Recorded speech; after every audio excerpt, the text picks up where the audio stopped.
Okay, now for the differentiation of inverse trigonometric function, the rules of differentiation, let u be the differentiable function of x.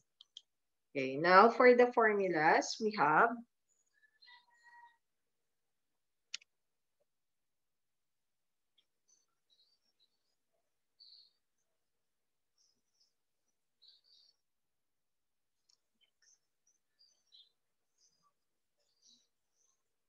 the derivative of arc sine u with respect to x is equal to 1 over the square root of 1 minus u squared derivative of u with respect to x. Okay, another formula, we have the derivative of arc cosine u with respect to x is equal to negative 1 over square root of 1 minus u squared derivative of u with respect to x. Then we have the third formula, derivative with respect to arctan u is equal to 1 over 1 plus u squared du over dx. Then we have the derivative of arc cotangent u with respect to x is equal to negative 1 over 1 plus u squared derivative of u with respect to x. Then we have the derivative with respect to x, derivative of arc secant u is equal to 1 over u square root of u squared u squared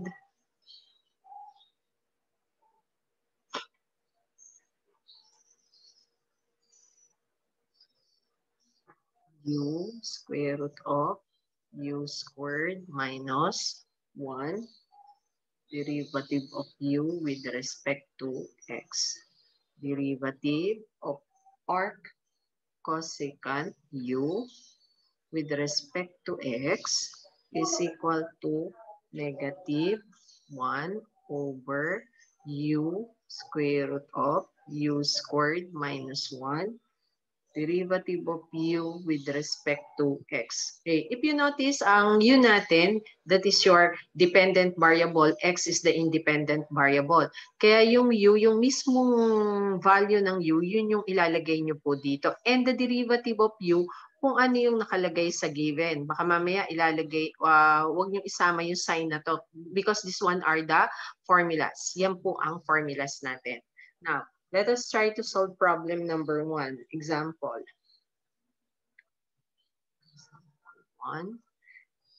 1. Find the first derivative. Find the first derivative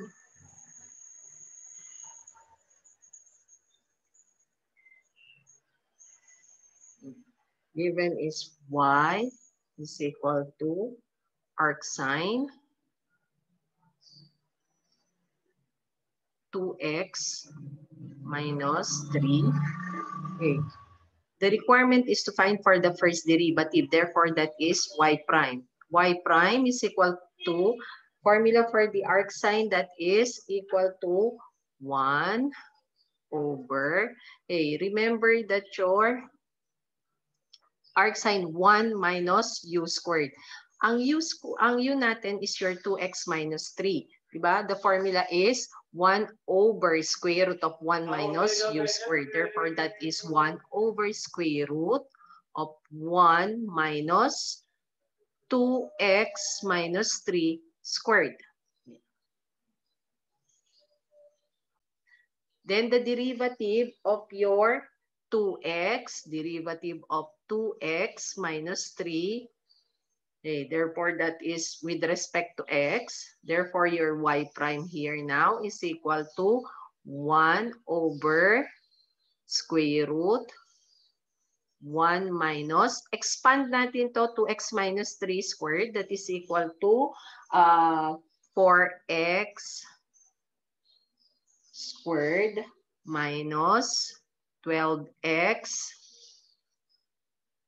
plus 9. And the derivative of 2x minus 3 is 2. Okay, therefore, your y prime now is equal to 1 over square root 1 minus, distribute, okay, negative, positive, negative 4x squared. Negative times negative, that is positive 12x. Negative times positive, that is negative 9. Okay, and this one is times 2. Then we have y prime, which is now equal to 2 over square root. You have 12x. Arrange lang po natin. You have your 12x minus 4x squared. Then 1 minus 9, that is negative 8. Okay. If you notice, you have the common factor sa denominator. That is what? 4. Square root. Common factor is 4. Okay. Therefore, we have 3x minus x squared minus 2. Okay. And the square root of 4 is 2. Therefore, y prime is equal to 2 over 2 square root of 3x minus x squared minus 2. Okay, cancel. 2 divided by 2 is 1. Therefore, final answer y prime is equal to 1 over square root of 3x minus x squared minus 2. Okay, this one is the final answer. Now, for example number 2, the given is beta is equal to arctan 1/2 t cubed. Find derivative of beta with respect to t. Okay, therefore, the derivative of beta with respect to t is equal to, formula natin, you have 1 over 1 plus u squared.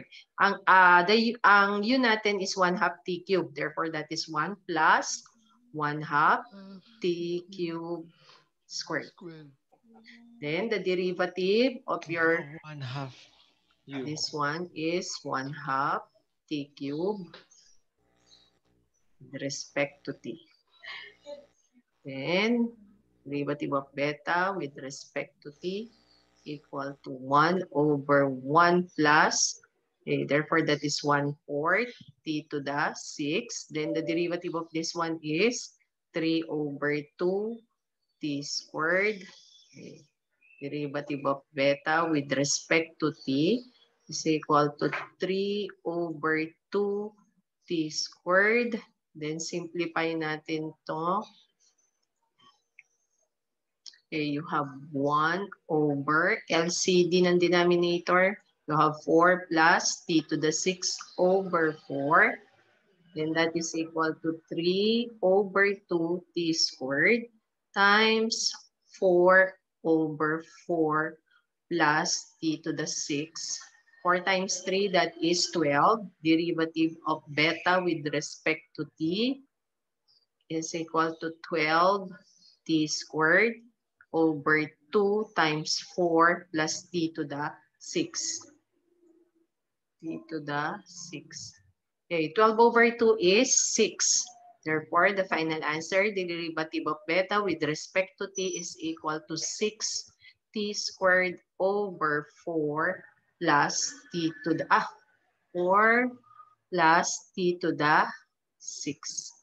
Okay, this one is the final answer. Okay, next example, number 3.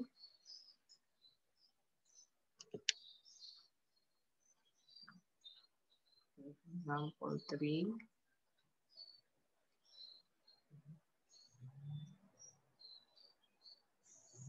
F of x is equal to x square root of a squared minus x squared plus a squared arc sine x over a. Okay, if you notice, yung a natin dito is dependent, constant.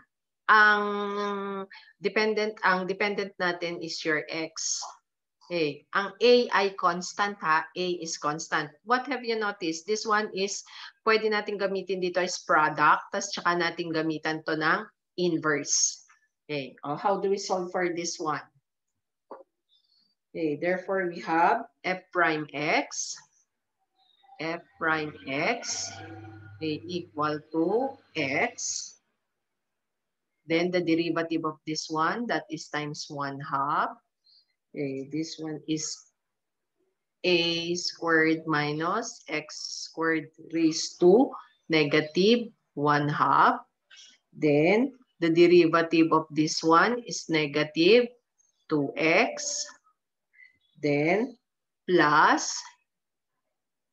a squared minus x squared, and then raised to 1/2. Then the derivative of x, that is 1.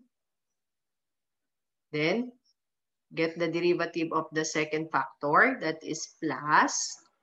You have a, remember that this one is constant, plus a squared. Then formula for the arc sine, that is 1 over square root of 1 minus x over a squared. Then the derivative of your x over a. Okay, therefore that is f prime x. Ang dependent nga pala natin dito, f of x to dy. Ang independent variable is x. Again ha, correction. F of x, that is the same as your y. Ang dependent variable is y and the independent variable is x, while your a is constant. Okay, therefore we have f prime x equal to x tsaka negative 2x, that is negative x times negative 2x, therefore that is negative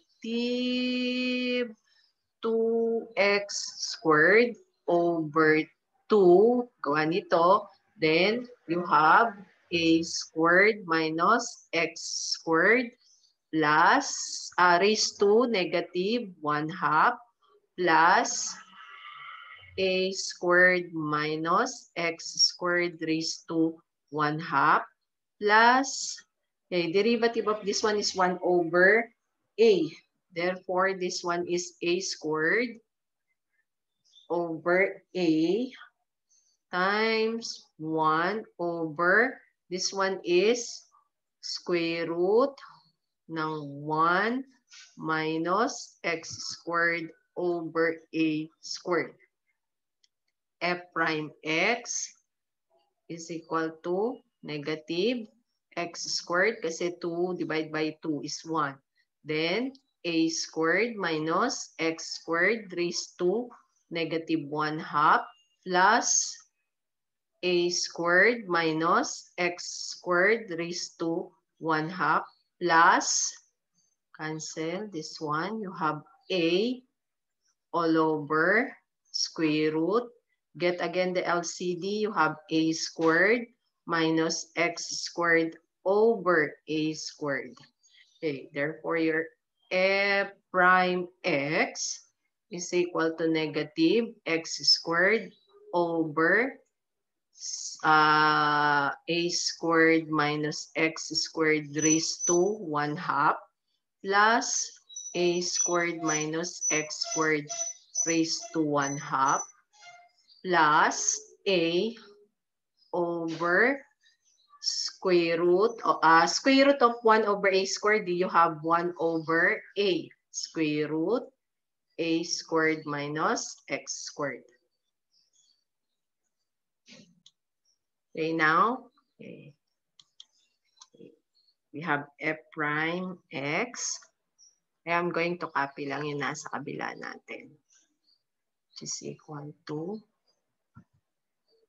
negative x squared over a squared minus x squared raised to 1/2 plus a squared minus x squared raised to 1/2 plus a over 1 over a square root of a squared minus x squared. Okay, therefore we have f prime x negative x squared over a squared minus x squared raised to 1/2 plus a squared minus x squared raised to 1/2 plus reciprocal, you have a squared over square root of a squared minus x squared. Remember that this one, the exponent is raised to, the exponent is 1/2. Kaya pareha sila na nito. Okay, get the LCD, the least common denominator, f prime x equal to a squared minus x squared raised to 1/2. Therefore, we have negative x squared. Then, ito po magiging plus a squared minus x squared. 1/2 tsaka 1/2, 1 na lang, di ba? Plus a squared.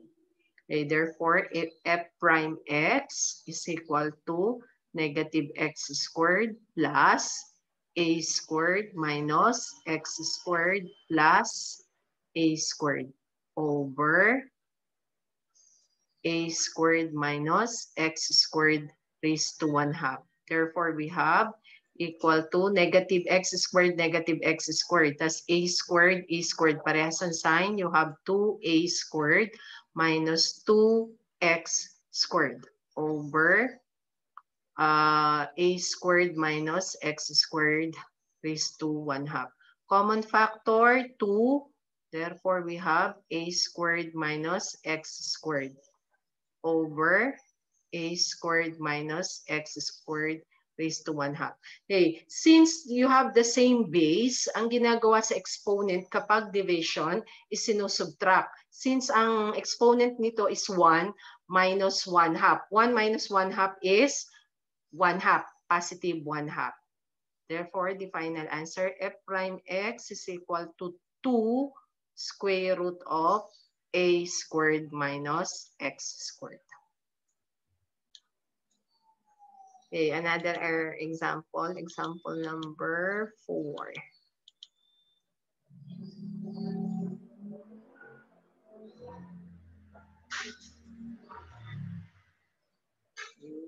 Find the first derivative, y is equal to x arc cosecant 1 over x plus square root of 1 minus x squared. Okay, get the first derivative. You have y prime. Okay, again, this one, you're going to use yung product. Why? Because your x is not a constant. Instead, this one is a variable. Kaya ang gagamitin natin is the product formula, yung UV. Okay, therefore, you have x, then arc cosecant, the formula for arc cosecant, we have negative 1 over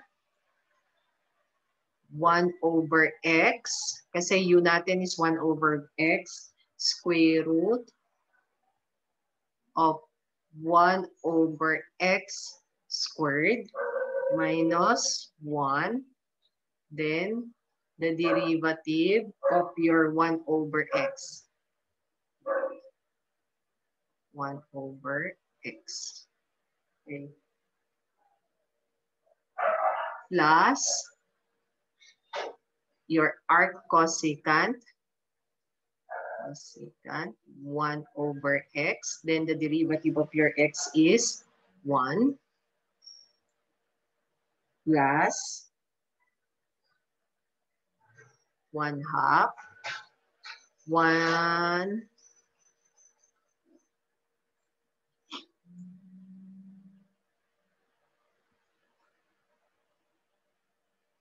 1 minus x squared raised to negative 1/2.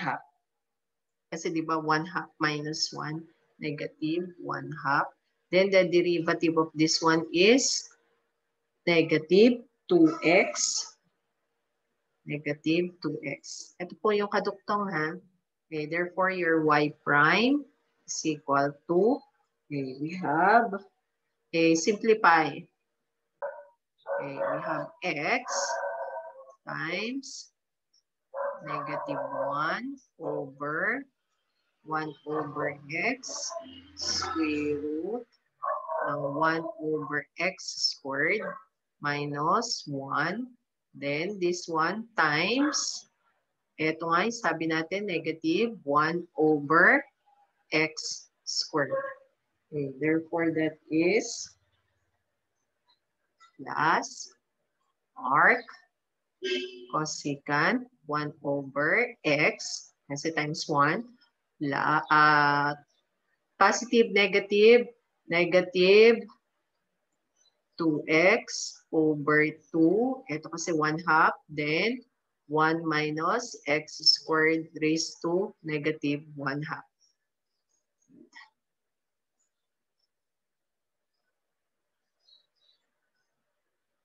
Raised to negative 1/2.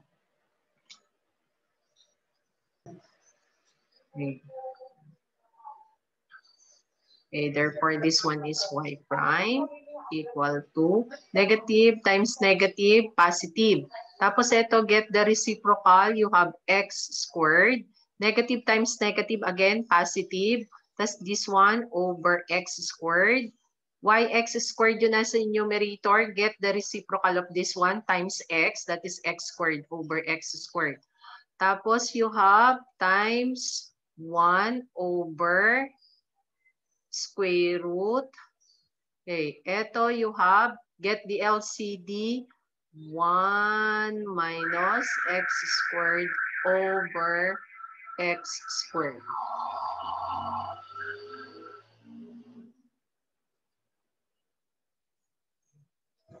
Square root. Then plus arc cosecant 1 over x, cancel this one, minus x over 1 minus x squared raised to 1/2. Okay, then this one is cancelled. Y prime is equal to 1 over square root. Ang x squared natin magiging 1 over x squared, and the square root of 1 over x squared is 1 over x. Kaya you have 1 minus x squared plus arc cosecant 1/2. This one is not 1/2. Instead, that is x. Correction. That is x. Arc cosecant x. This one. Arc cosecant 1 over x minus x over 1 minus x squared raised to 1/2. Or that is equal to, get the reciprocal, you have x over 1 minus x squared raised to 1/2. Kasi di ba square root is also raised to 1/2. Plus arc cosecant 1 over x minus x over 1 minus x squared raised to 1/2. Okay, if you notice, ito, tsaka ito pareha, since positive to negative, cancel kasi 0 siya. Okay, therefore the y prime now is equal to arc cosecant 1 over x.